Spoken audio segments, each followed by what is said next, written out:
তিন প্রতিষ্ঠানকে জরিমানা আরোপ করা হয়েছে 40,000 টাকা। ওইগুলো রাখবেন না, ওগুলো ব্যবহার করতে পারবেন না। স্যার এটা আমরা ব্যবহার একটাও ব্যবহার করি না স্যার। রাখতেই পারবেন না। জি আমি এগুলো স্যার সব ডিসকার্ড করে দিব, সমস্যা নেই। এটি করবেন। আপনাকে আমরা রিসিপ্ট দিয়ে যাচ্ছি, লিখিত আদেশ দেবো, প্রয়োজনে আপনি মহামান্য হাইকোর্ট থেকে যেতে পারবেন যদি মনে করেন যে না এই মালসা বাটি সে যদি পুকুরে সে পেশাব করে দেয়, আপনি ওয়াশ করে তারপরে পরিবেশন করতে পারবেন না। এখানে তো ঠিক পুকুর হবে? আসার ওয়ে নাই স্যার, গেট তো সার্বক্ষণিক বন্ধ থাকে, গেট বিড়াল সার্বক্ষণিক আসতে বন্ধ। পারে, বিড়াল আসতে পারে, ইঁদুর এটা আসতে মানি। পারে, ইঁদুর কারণ রাত্রে এসে রাখতে হয়, তারপর আমরা দোকানে দইয়া তারপর ডিসপ্লে দিই। তাতে করে কোনো সমস্যা নেই। আমি স্যার গিটারি পেয়েছি দিনে 500 টাকা, সরি 5,000 টাকা। আমি হাইড্রোজেন বাংলা পাবো 5 লাখ টাকা। আমার দরকার কি? সারা মাসে 5 লাখ দিয়ে সুতরাং আমি এটা সেম প্রাইস।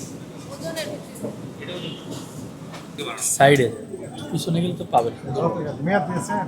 দিয়েছেন। ঠিক আছে, 3 মাস নাকি?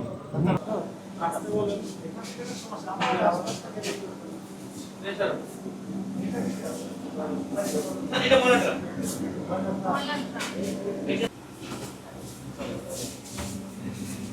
আদা বাটা তেঁতুলের কাজ নাই এখন, এই জন্য রেখে দিই।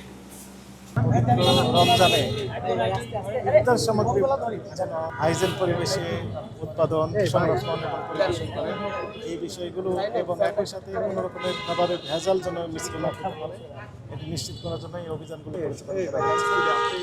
এখানে এসে যেটি আমরা দেখলাম, আমাদের কাছে আগে থেকে একটু করে তথ্য ছিল যে বাসি খাবার বিক্রয় করা হচ্ছিল এই প্রতিষ্ঠানগুলোতে, এবং আমাদের যে ফাইন্ডিংস এবং সেটি সত্যতা বলে প্রমাণিত হয়েছে।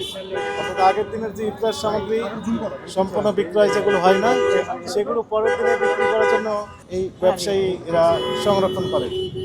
আপনারা দেখলেন যে হালিমের যে হাঁড়ি, সে হাঁড়িটা এমন পরিবেশে রেখেছে, ময়লা আবর্জনা স্তূপ সেখানে রয়েছে খোলা পরিবেশে।